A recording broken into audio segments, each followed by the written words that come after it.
What's going on, guys? I've got here a 2006 Honda CRV, and I'm using this car to point out to you the location of the two fuses for the operation of your air conditioning, as well as your AC relay.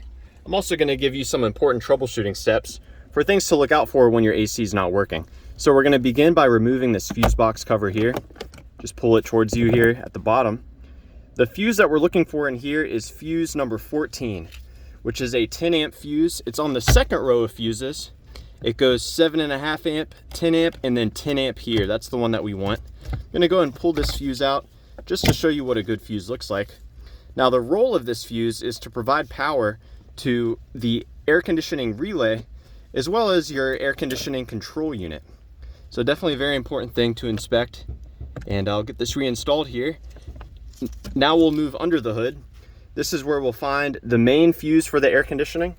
We will also find the AC relay, and I can show you a few things to look out for when the AC is not working on your Honda CRV. So we're going to move here to the driver's side right by the fuse box. This is where we'll see the main AC fuse and relay.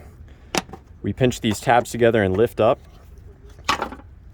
Now the fuse that provides power for the air conditioning is this 20 amp fuse right here.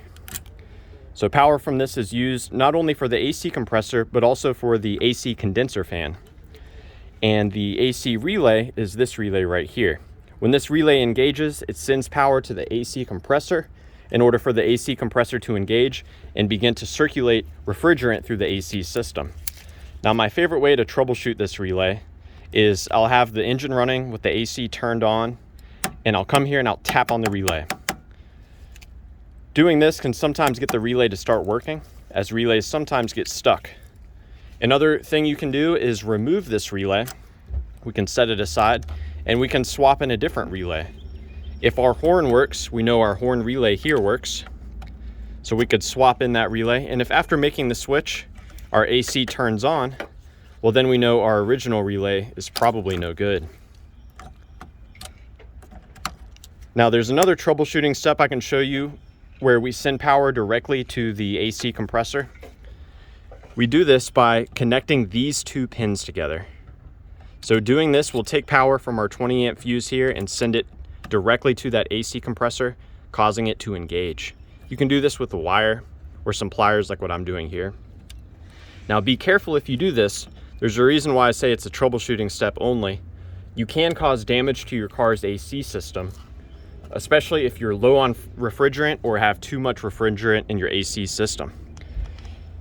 A great way to check your level of refrigerant is by hooking up a gauge to these ports here. So this is the low side port. You can actually add refrigerant into the system through this port. And if you're equipped with a high side gauge, you can hook up to this port as well, just to get a reading on the pressures.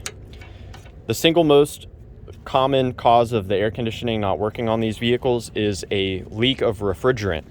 If enough refrigerant leaks out, the car will not allow the AC to come on. So that's normally one of my go-to things to check after I, of course, check the fuses and swap the relay. As far as the location of the AC compressor itself, we can't quite see it from up here, but it's at the very bottom. So if we look deep down in here, we can just barely make out the front of the pulley. So down there at the very bottom. So yeah, I hope that this information has been helpful for you, or at the very least, a good starting point in troubleshooting the AC on your Honda CRV. Please do let me know down below if you have any questions or any advice, and thanks for watching.